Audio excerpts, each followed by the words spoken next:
Comparing Theories of Deviance and Criminality by Jeremiah Chiquito. The simple explanation. Deviance and criminality are a complex phenomenon influenced by various social, economic, and political factors. Understanding these behaviors requires a thorough examination of different theoretical perspectives. This presentation will compare and contrast three significant theories. These theories include social bond theory, social disorganization theory, and radical critical criminology. By exploring these theories, we aim to identify which offers most comprehensive explanation of deviance and criminality. Social bond theory, developed by Travis Hirschi in 1969. The basic definition of social bond theory is that individuals who maintain strong bonds with society are less likely to engage in criminal behavior. The theory suggests that those bonds inhibit deviance by promoting conformity and adherence to sociality norms. The key elements: attachment, emotional, and social ties to significant others such as family, friends, and community members. Strong attachments encourage individuals to consider the consequences of their actions on others. Commitment, investment in conventional activities and goals such as education and career. A higher level of commitment reduces the likelihood of engaging in behaviors that could jeopardize one's future. Involvement, participation in conventional activities, leaving less time and opportunity for deviant behavior. Engaging in structured and supervised activities can deter individuals from committing crimes. Belief, acceptance of social norms and moral values. Individuals who believe in legitimacy of laws and sociality rules are less likely to violate them. The strengths and weaknesses of social bond theory. So I have three strengths listed here. One of them is emphasizes the importance of social relationships in preventing deviance. Another one is provides a clear framework for understanding the role of social integration and promoting conformity. The third one is applicable across various social contexts and age groups. Now I have a list of weaknesses. One weakness is it may not fully explain deviance among individuals with strong social bonds. Second one is it does not account for structural factors that contribute to criminal behavior.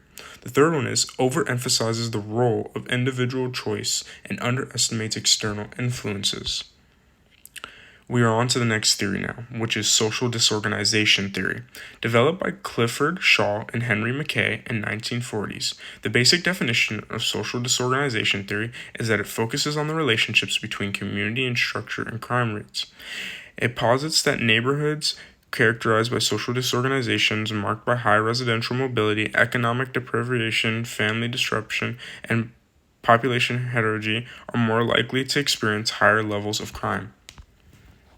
The key elements of social disorganization theory are that high residential mobility, frequent movement of residents in and out of neighborhoods, weakness, social cohesion, and informal social control.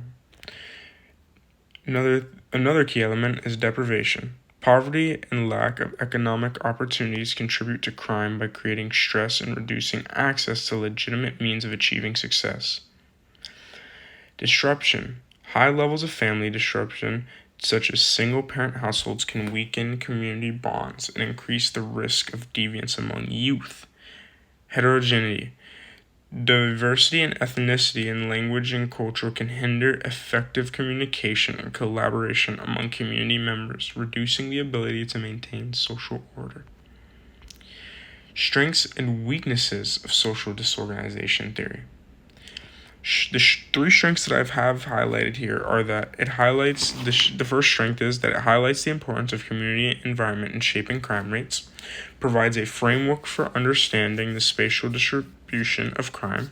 The third one is encourages community-based interventions to reduce crime. Now we have the three weaknesses. The first one to start off with is may overlook individual level factors that contribute to deviation. The second one is does not fully account for crime in organized and stable communities. The third one is can be criticized for blaming communities for structural inequalities. Now we have radical critical criminology. The key concept for this, which the basic definition is radical critical criminology, examines the broader social, political, and economic structures that contribute to crime. It argues that crime is a result of the inherent inequalities and power imbalances within capitalist societies. This theory emphasizes that the role of state and ruling class in defining and controlling criminal behavior to maintain their dominance. The key elements. Power and inequality analyze how power and dynamic social inequalities influence the definition of enforcement of laws. The ruling class uses the legal system to protect its interests and suppresses dissent. Another key element is that it criticizes the capitalist system for creating conditions that foster crime such as poverty, unemployment, and exploitation. It argues that capitalism generates social harm through its focus on profit over people. State control examines the rule of state and perpetuating criminal behavior by selectively enforcing laws and policies that disadvantage marginalized groups. The state often criminalizes behaviors that threaten the status quo while ignoring or tolerating harmful actions by the powerful. The strengths and weaknesses that I have listed here are that the strengths provide a comprehensive critique of societal structures and their role in crime. Second strength is that it highlights the influence of economic and political power on criminal justice. Another one is that it emphasizes the need for social and economic reforms to address root causes of crime. The other weakness is it may be too broad and overlook individual motivations and agency. Second weakness is it can be seen as overly detrimentic, reducing complex behaviors to economic factors.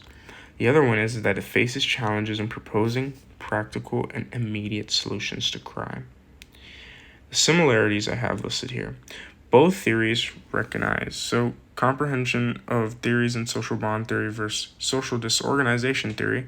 The similarities are both theories recognize the impact of social structures on individual behavior. Social bond theory focuses on, and then a difference here that I have is social bond theory focuses on individual relationships and personal bonds, whereas social disorganization theory focuses on community level factors and neighborhood structure. I have other two listed here. Another one is comparison of theories of social disorganization theory versus radical critical criminology. Similarities here are both address the impact of larger social structures on crime.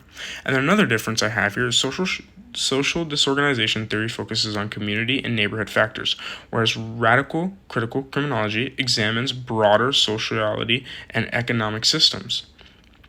Now I have another comparison here. Comparison of theories. Social bond theory versus radical critical criminology. The similarities here are both recognize the influence of social structures on individual behavior. The difference here is that social bond theory focuses on micro-level relationships and individual agency, whereas radical critical criminology focuses on macro-level structures and systematic power dynamics. My chosen theory was social disorganization theory. The reason for this was that social disorganization theory offers a detailed understanding of how community structures influence crime rates, highlighting the importance of social cohesion, community resources. This theory is applicable across various contexts and encourages practical interventions. And I have some simple points to include here, and I'll read one off for you. Comprehensive explanation. Social disorganization theory offers a detailed understanding of how community structure influences crime rates, highlighting the importance of social cohesion and community resources. That is the end of my presentation, and thank you.